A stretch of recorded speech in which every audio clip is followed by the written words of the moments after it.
welcome my dear viewers in the second part of the third lesson, that is the cop and the anthem. So far we have learned that Soapy has tried many a time, but he got failure in his all attempts. Now what he is going to do in order to achieve his goal? And what was his goal? Get arrested. Now see what happens next. In a cigar store, he saw a well-dressed man lighting a cigar at the swinging light. He had set his silk umbrella by the door on entering. Soapy stepped inside, grabbed the umbrella and sauntered off with it slowly. The man at the cigar light followed hastily. विद्यार्थी मित्रांनो, इथे काय होतं, नेमकं एक cigar store आहे. As you can see in the image. एक गृहस्थ त्या सिगार स्टोअरमध्ये जाऊन सिगार त्या ठिकाणी पेटवतोय. त्यापूर्वी त्या व्यक्तीने दरवाजाजवळ एक सिल्क अंब्रेला त्या ठिकाणी ठेवली आणि सोपीचं लक्ष गेलं. सोपीने काय केलं, हळूच त्या दरवाजाजवळ गेला, as you can see in the image, आणि ती सिल्क अंब्रेला उचलून धावण्याचा प्रयत्न केला. मात्र या ठिकाणी साऊंटेड वर्ड आलेला आहे विद्यार्थी मित्रांनो. आणि साऊंटेड म्हणजे काय नेमकं, तर धीम्या गतीने अगदी सुरक्षितपणे त्या ठिकाणी धावणे. त्या सिगार स्टोअरमधल्या व्यक्तीचं लक्ष गेलं सोपीकडे की हा आपली छत्री चोरून नेतोय. त्या सोपीच्या पाठीमागे आला, घाईघाईत आला की हा माझी छत्री कुठे नेतोय नेमका. आणि मग या ठिकाणी दोघांमध्ये कम्युनिकेशन चालू होतं. तो व्यक्ती म्हणतो, my umbrella, he said sternly. मग तो सोपीला म्हणतोय बघा, as you can see in the image here, cigar ओढणारा व्यक्ती, की अरे ती माझी अम्ब्रेला आहे. ओ इज इट, स्नियर सोपी, ॲडिंग इन्सल्ट टू पेटी लाजनी. म्हणजे या ठिकाणी आपला सोपी त्याला अगदी खोचून, म्हणजे जसं नाक मुरडून आपण एखादी गोष्ट सांगतो त्या पद्धतीने, अरे तुमची अम्ब्रेला आहे ही. Well, why don't you call a policeman? I took it. Your umbrella? Why don't you call a cop? There stands one on the corner. मग सोपी या ठिकाणी म्हणतो, उलट त्याची इन्सल्टिंग करून त्याला म्हणतो की अरे तुमची अम्ब्रेला आहे, मग तुम्ही त्या कॉर्नरला एक कोप तुम्हाला उभा दिसतोय बघा, त्याला बोलवत का नाही? जर खरोखर तुमची अम्ब्रेला असेल तर त्या कॉपला बोलवा आणि मला अरेस्ट करायला सांगा. अशा पद्धतीने या ठिकाणी हा सोपी त्या व्यक्तीला त्या ठिकाणी म्हणतोय. As you can see in this image that the cop is standing on the corner. The umbrella owner slow his steps. Soapy did likewise with the premonition that luck would again run against him. The policeman eye at the two curiously. आता झालं काय विद्यार्थी मित्रांनो, ज्या पद्धतीने सोपी slow झाला त्याच पद्धतीने हा व्यक्ती पण स्लो झाला. आणि मग या ठिकाणी सोपीच्या लक्षात येऊ लागलं. प्रीमॉनिशन म्हणजे काय, पूर्वी एखादी गोष्ट कळून चुकणे किंवा समजणे. तर त्याला समजलं की अरे ह्यावेळेस पण माझं लक जे काय आहे, माझं जे काही नशीब आहे ते पण माझ्या विरोधातच जाणार की काय. The policeman eye at the two curiously. आणि मग त्या पुलिसमॅनने तो जो काही कोप होता, see in the image that he is looking at both the guys curiously. दोघांकडे अतिशय क्युरियासिटीने हा पोलीस बघू लागला. Of course said the umbrella man. Well, you know how these mistakes occur. If it's your umbrella, I hope you will excuse me. I picked it up this morning in a restaurant. If you recognize it as yours, why I hope you will. आणि बघ या ठिकाणी मग हा व्यक्ती म्हणतो की एका रेस्टॉरंटमध्ये मला ही छत्री पडलेली दिसली होती आणि मी ती छत्री घेतली. आणि जर सपोज तुमची आहे असं तुम्ही ओळखलेलं आहे तर ही तुमची छत्री तुम्ही घेऊ शकता, असा हा व्यक्ती या ठिकाणी आपल्या सोपीला म्हणू लागला. मग सोपी काय करतो, ऑफकोर्स इट्स माइन सेड सोपी सॅवेजली. मग विद्यार्थी मित्रांनो, ही छत्री आता त्या व्यक्तीची पण नव्हती, कदाचित त्याने सुद्धा ती रेस्टॉरंटमधून दुसऱ्याची उचलून आणलेली होती, चोरून आणलेली होती. मात्र इथे आता तो सोपीला म्हणतो, जर तुम्ही ओळखली असेल तर मग घ्या तुमची छत्री. म्हणजे या ठिकाणी एक पोलीसमॅन समोर उभा असल्यामुळे हा पण प्रामाणिकपणा दाखवतोय की घे बाबा तुझी. मग आता बघा सोपी काय म्हणतोय की यस ऑफकोर्स इट्स माईन. मग सोपी आता या ठिकाणी पूर्णपणे चिडलेला आहे, त्याला संताप निर्माण झाला की हा सुद्धा माझा जो काही अटेम्प्ट आहे इथे सक्सेस होताना दिसून येत नाही. The x umbrella man retreated. मग तो जो काही एक्स अम्ब्रेला मॅन होता, ज्याच्या अगोदर ती छत्री होती असं म्हणत होता, त्याने आता पाठ वळवली आणि त्या सिगार कॅफेमध्ये तो परत जायला निघाला. The policeman hurried to assist a tall blonde in an opera clock across the street in front of a streetcar that was approaching 2 blocks away. Maha x umbrella man पण निघून गेला. त्याचबरोबर जो काही कॉप त्या ठिकाणी उभा होता तो सुद्धा एका ब्लॉन्डला, या ठिकाणी विद्यार्थी मित्रांनो ब्लॉन्ड म्हणजे काय तर एक पिगट किंवा तपकिरी रंगाची केस असलेली, अगदी गोरी गुलाबी त्वचा असलेली उंच व्यक्ती जी काय असते त्याला ब्लॉन्ड म्हटलं जातं. And what is opera clock? आता ऑपेरा म्हणजे काय, एक संगीत नाट्याचा प्रकार असतो as you can see in the image. आणि क्लॉक मीन्स त्यांनी जो परिधान केलेला ड्रेस असतो त्याला झगा म्हटलं जातं, आय मीन फुल ड्रेस. तर अशा पद्धतीने त्या व्यक्तीला एक कार कॅच करायची होती आणि त्याला हेल्प करण्यासाठी हा कॉप निघून गेला. आता या ठिकाणी छत्री आणि सोपी दोघंच राहिले. Soapy walk eastward through a street damage by improvements. He hurled the umbrella angrily into an excavation. He muttered against the men who wear helmets and carry clubs because he wanted to fall into their clutches. They seemed to regard him as a king who could do nothing wrong. सोपी आता पूर्वेकडे वळाला आणि त्या ठिकाणी रस्त्यांचं काम चाललेलं होतं, एक खोदकाम चाललेलं. त्या खड्ड्यात त्याने आता जी छत्री होती ती जोरात फेकून दिली. म्हणजेच विद्यार्थी मित्रांनो या ठिकाणी त्याला आता जो काही त्याचा 5th अटेम्प्ट होता तो सुद्धा या ठिकाणी फेल झालेला आपल्याला दिसून येतो. आणि मग मनातच पुटपुटू लागला, कारण दुःखी झाला होता की हे जे काही हेल्मेट्स आणि क्लब्स कॅरी करणारी माणसं आहेत तर ते मला का पकडत नाही. मग हेल्मेट्स आणि क्लब्स कॅरी करणारे म्हणजे कोण, तर cop. As you can see in the image तो स्वतःशीच पुटपुटतो या ठिकाणी, उदास होऊन खिन्न होऊन की हे लोक मला का पकडत नाहीत. हे wanted to fall into their clutches. या सोपीला त्यांच्या तावडीत सापडायचं होतं. आणि कारण काय तर ते आपल्याला चांगल्या प्रकारे माहिती आहे विद्यार्थी मित्रांनो. मग सोपी म्हणतो की का कुणास ठाऊक की लोक मला एखाद्या राजा महाराजांसारखं तर नाही समजत की राजांकडनं कुठली चूक होणार नाही, असंही मला समजतात की काय. अशा पद्धतीने बिचारा पूर्णपणे निराश झाला, खिन्न झाला. At length Soapy reach one of the avenues to the east where the glitter and turmoil was but faint. he dragged himself towards Madison Square, for the homing instinct survives even when the home is a park bench. मात्र थोडा पुढे गेला छत्री फेकून दिल्यानंतर. ते एका वेगळ्या रस्त्यावर आल्यानंतर तो जो काही रस्ता होता, तो जो काही एरिया होता, it was glittering. As you can see in the image how it glitters. अगदी झगमगीत असा एरिया होता. टर्मॉइल बट फेंट म्हणजे झगमगीत रस्ता होता, मात्र विद्यार्थी मित्रांनो या ठिकाणी कुठल्याही प्रकारची गर्दी नव्हती. and it indicates that it is the area of high class people. आणि अशा ठिकाणी गेल्यानंतर as you can see in the image he is thinking now.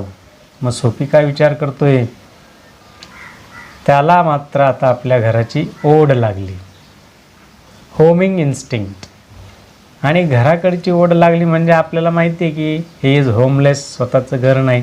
मात्र मेडिसन स्क्वेअरवर जो काही त्याचा बेंच होता तो जो काही एरिया होता त्यालाच तो स्वतःचं घर समजायचा.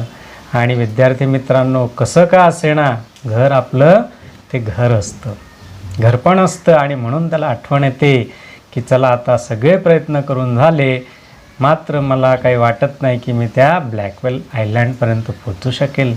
कारण सगळेच प्रयत्न त्याचे कसे फ्युटाईल म्हणजे निरर्थक ठरले. आणि मग घराची ओढ लागली आणि घराच्या दिशेने तो वाटचाल करू लागला. But on an unusual quiet corner Soapy came to a stand still. Here was an old church, quaint and rambling and gabled. Through one violet stained window a soft light glow, where no doubt the organist loitered over the keys, making sure of his mastery over the coming Sabbath anthem. For there drifted out to Sophie's ears sweet music that caught and held him transfixed against the convolutions of the iron fence. आता पुढे जाताना मात्र विद्यार्थी मित्रांनो, एका कॉर्नरच्या ठिकाणी आल्याबरोबर सोफीला एक जुन्या प्रकारचं चर्च दिसून आलं, as you can see in the image. आणि हे चर्च कसं होतं तर एक पसरलेलं होतं. त्याचबरोबर त्या छताच्या खालची जी काही भिंत असते त्या ठिकाणी एक त्रिकोणी आकाराची ते काम होतं. जुन्या काळातलं चर्च या ठिकाणी त्याला दिसलं. आणि त्या चर्चमध्ये असलेल्या विंडोतून म्हणजे व्हायोलेट स्टेन विंडो तिथून एक प्रकाश त्या ठिकाणी येताना दिसतोय. आणि या चर्चच्या आत as you can see in the image somebody means organist is loitering, organist is playing. आता ऑर्गॅनिस्ट काय करतोय, त्या ठिकाणी मास्टरी म्हणजे जो काही सॅबॅथ अँथम त्याला तयार करायचा आहे त्यासाठी तो प्रॅक्टिस करतोय. आणि त्या नोट्स ज्या काय आहेत म्युझिकच्या त्या सोफीच्या कानांपर्यंत येऊ लागलेल्या आहेत. आणि या साऱ्या गोष्टींनी या सोफीला जणू काही ट्रान्सफिक्स्ड, त्या ठिकाणी तो स्तब्ध झाला. विद्यार्थी मित्रांनो, सॅबॅथ अँथम म्हणजे काय थोडक्यात तर Sabbath it is a day of rest or religious pray. म्हणजे सॅबॅथ म्हणजे काय थोडक्यात एक आठवड्यातला विश्रांती करण्याचा दिवस, ज्या दिवशी ईश्वराची पूजा देखील केली जाते. जसं उदाहरणार्थ मुस्लिम समाजामध्ये फ्रायडे, ज्यू आणि ख्रिश्चन पीपल जे काय असतात तर त्यांचा सॅटरडे असतो. आणि विशेषतः ओन्ली ख्रिश्चन पीपल त्यांचा जो काही तो आठवड्यातला एक दिवस असतो तो असतो संडे. म्हणजे ज्या दिवशी विश्रांती घेतली जाते किंवा देवाची ईश्वराची पूजा केली जाते, दॅट इज कॉल्ड सॅबॅथ. तर सॅबॅथ अँथमचं प्रिपरेशन करताना ऑर्गॅनिस्ट कीवर जो काही म्युझिक प्रिपेअर करत होता तर त्याचा आवाज, ते म्युझिकल नोट्स सोफीच्या कानांवर आले आणि त्या कारणामुळे तो त्याच ठिकाणी खेळला. आणि त्या चर्चच्या बाहेरील जे काही कुंपण होतं इट वॉज अ कन्व्होल्युशन्स, म्हणजे लोखंडाने अगदी पिळदार जे काही तयार केलेलं असतं अशा प्रकारचं ते कुंपण होतं. त्या ठिकाणी सोफी थांबला. As you can see in the image the moon was above full and radiant. चंद्र त्या ठिकाणी अगदी चकाकत होता, as you can observe in the image also. मग फुल चकाकत होता याचा अर्थ काय, पौर्णिमेची जशी रात्र असते त्या पद्धतीचा चंद्र त्या ठिकाणी फुल रॅडियंट चकाकत होता. Vehicles and pedestrians were few. रस्त्यावरची जी काही वाहनं होती किंवा जे पादचारी म्हणजे रस्त्याने चालणारी लोक होती ते सुद्धा खूप कमी होते. As you can observe here in the image sparrows twitter sleepily in the use or little while the scene might have been a country churchyard. म्हणजे कंट्री चर्चयार्डचं दृश्य या ठिकाणी जी काही लोकॅलिटी आहे त्याचं वर्णन रायटरने केलेले की अर्धवट झोपेत असलेल्या ज्या काही चिमण्या होत्या त्यांचा चिवचिवाट येत होता. And the anthem that the organist played cemented Soapy to the iron fence, for he had known it well in the days when his life contained such things as mothers and roses and ambitions and friends and immaculate thoughts and colors. Cemented याचा अर्थ काय होतो विद्यार्थी मित्रांनो, तो सोपी त्या ठिकाणी पूर्णपणे खिळला. त्या आयरन फेन्सच्या समोर म्हणजे चर्चच्या समोर असलेल्या त्या लोखंडी फेन्सच्या समोर जो स्वीट साऊंड या ऑर्गनिस्टने प्ले केलेला त्याच्या कानावर येत होता, त्या सर्व गोष्टींनी तो आता मंत्रमुग्ध झाला आणि त्याला आता जुन्या आठवणी येऊ लागल्या की माझं पण एक घर होतं, घरात आई असायची, आई आणि मी चर्चमध्ये येऊन फुलं वगैरे त्या ठिकाणी चढवायचो. As you can see in the image here, mother and Soapy. त्याला सगळ्या जुन्या चांगल्या आठवणी येऊ लागल्या की माझं एक सुंदर जीवन होतं, खूप महत्त्वाकांक्षा होत्या, मित्रपरिवार होते आणि एवढंच नव्हे तर अगदी शुद्ध पवित्र असे माझे विचार देखील होते. अँड कॉलर्स म्हणजे काय विद्यार्थी मित्रांनो, या ठिकाणी जसं व्हाईट कॉलर म्हटलं की ते सभ्यतेचं लक्षण असतं, उच्चभ्रू लोकांचं लक्षण असतं. अशा प्रकारचे छान छान टिपटॉप कपडेसुद्धा मी परिधान करायचो. असं माझं पूर्वीचं जीवन होतं. म्हणजेच थोडक्यात चर्चमधल्या अँथेमचं जे काही प्रिपरेशन ऑर्गनवर करत होता, तर त्या म्युझिकने, त्या प्रेयरने ह्या सोपीच्या लाईफमध्ये कुठेतरी ट्रान्सफॉर्मेशन म्हणजे काहीतरी एक बदल घडवण्याचा त्या ठिकाणी प्रयत्न होताना आपल्याला दिसून येतोय. त्याचं मन पूर्णपणे या ठिकाणी आता चेंज होतंय. Means from evil to good. The conjunction of Soapy's receptive state of mind and the influences about the old church brought a sudden and wonderful change in his soul. कुठेतरी आता त्याच्यामध्ये परिवर्तन व्हायला सुरुवात झाली. एक संयोग घडून आला या ठिकाणी विद्यार्थी मित्रांनो. काय संयोग घडून आला की सोपीचं पूर्वीचं जीवन किती सुंदर होतं हे या ठिकाणी त्याला आठवतंय. कारण की त्या म्युझिकल नोट्समुळे त्याची जी काही परसेप्टिव्ह स्टेट ऑफ माइंड आहे म्हणजे ग्रहण करण्याची क्षमता ती या ठिकाणी आता वाढलेली आहे आणि त्याच्या लक्षात येतं आहे की अरे हे काय जीवन जगतोय मी. कुठे बेंचवर काय पडलेलो असायचो, वेटर्स काय मला फेकून देतात आणि मी काय विचार करतोय जेलमध्ये जाण्याचा. अशा प्रकारचं त्याला जीवन आता नकोसं वाटतंय. म्हणजे बघा या अँथेमने त्याच्या मनामध्ये परिवर्तन घडून आणण्याचं काम केलेलं आहे त्या म्युझिकल नोट्सने. And he view with rising horror the pit into which he had tumble the degraded days, unworthy desires, dead hopes, wrecked faculties and base motives that made up his existence. सोपी विचार करू लागला as you can see in the image की कशा प्रकारचं जीवन मी जगतोय. एखाद्या खड्ड्यात पडल्यासारखं, अगदी हलक्या दर्जाचं, कमी प्रतीचं. आणि एवढंच नव्हे तर माझ्या ज्या काही इच्छा अपेक्षा आहेत या समाजाला मान्यसुद्धा होणार नाहीत. अँड ब्रेकेड फॅकल्टीज म्हणजे माझ्यामध्ये जी काही करून दाखवण्याची क्षमता होती तीसुद्धा संपलेली या ठिकाणी दिसून येते. आणि जीवन जगण्याचे जे काही उद्देश होते ते सुद्धा एवढ्या हलक्या प्रतीचे. सध्या अशा या जीवनरूपी खड्ड्यात मी पडलेलो आहे असं विद्यार्थी मित्रांनो या सोपीला वाटू लागले.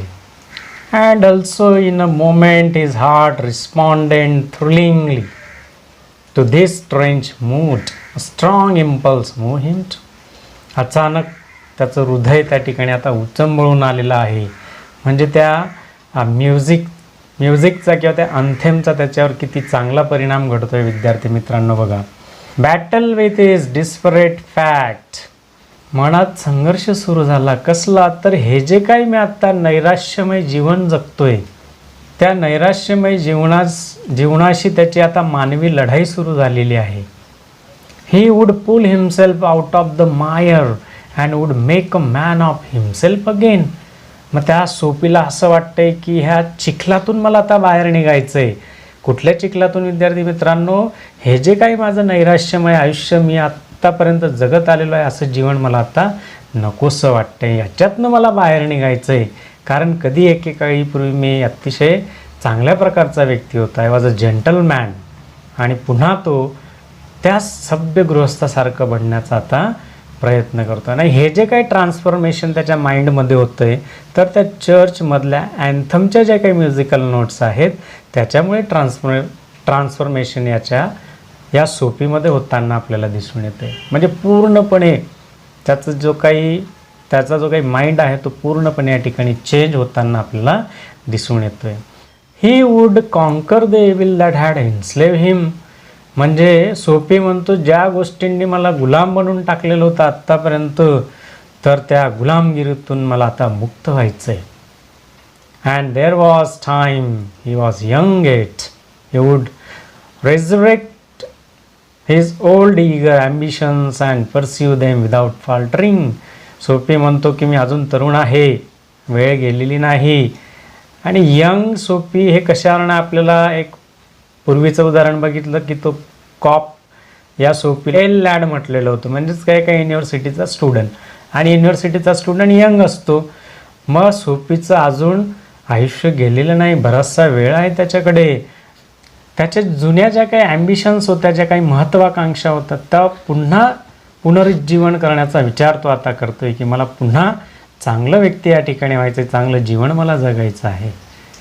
आणि न थकता या ठिकाणी तो पुन्हा मेहनत घेण्यासाठी आता तयार झालेला आहे. अगदी जंटलमॅनसारखा एवढं ट्रान्सफॉर्मेशन या सोफीमध्ये होताना आपल्याला इथे दिसून येतं आहे. विद्यार्थी मित्रांनो, those solemn but sweet organ notes had set up revolution in him. गंभीर व मधुर असलेल्या त्या म्युझिकल नोट्सने सोफीच्या मनामध्ये क्रांती निर्माण केली की as you can do the best things in your life. आणि अशा प्रकारे त्याच्या मनातली क्रांती निर्माण झाली आणि मग तो न थकता परिश्रम घेण्याचा निर्णय या ठिकाणी घेतोय, विचार करतोय. Tomorrow he would go into the roaring downtown district and find work.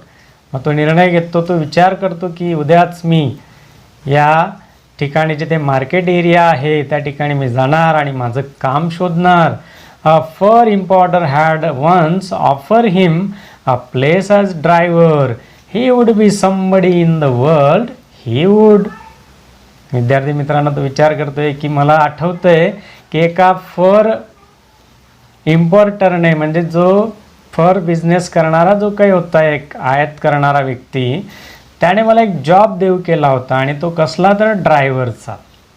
हे बघा विद्यार्थी मित्रांनो, ड्रायव्हरचा जरी जॉब असला तर तो काही कमी समजायला नको, कारण कुणाला ना कुणाला ड्रायव्हरची गरज लागतेच.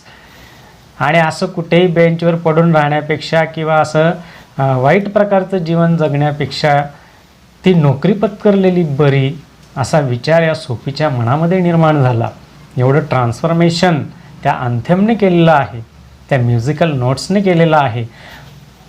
ही would be somebody in the world he would. आणि त्याला असं वाटू लागलं की मी सुद्धा माझ्या आयुष्यामध्ये काहीतरी करून दाखवू शकतो, आणि ती क्षमता त्याच्यामध्ये होती. विद्यार्थी मित्रांनो, आता या ठिकाणी टोटली सोफीमध्ये आता परिवर्तन होताना आपल्याला दिसून येतं त्याच्या विचारांमध्ये. नेमकं त्याच वेळेस काय होतं बघा. Soapy felt a hand laid on arm. He look quickly around into the impassive face of a policeman. मग जेव्हा आपला सोफी विचार करतोय की आता मला एक सभ्य गृहस्थ बनायचं आहे, त्याच वेळेस एका पोलिसाचा हात त्याच्या खांद्यावर पडतो. As you can see in the image there is a policeman. आणि मग सोफी बघतो तर एक निर्विकार चेहरा त्या पोलिसाचा त्याला दिसून येतो. नाव here is a communication between cop and Sophie. What are you doing here आज द ऑफिसर. त्या ऑफिसरने विचारलं की सोफी, या ठिकाणी तू काय करतोय. Nothing sed Sophie. As you can see here. Sophie म्हणतो की काहीच नाही करत आहे मी या ठिकाणी. तेवढ्यात कॉप म्हणतो then come along said the पुलिसमॅन.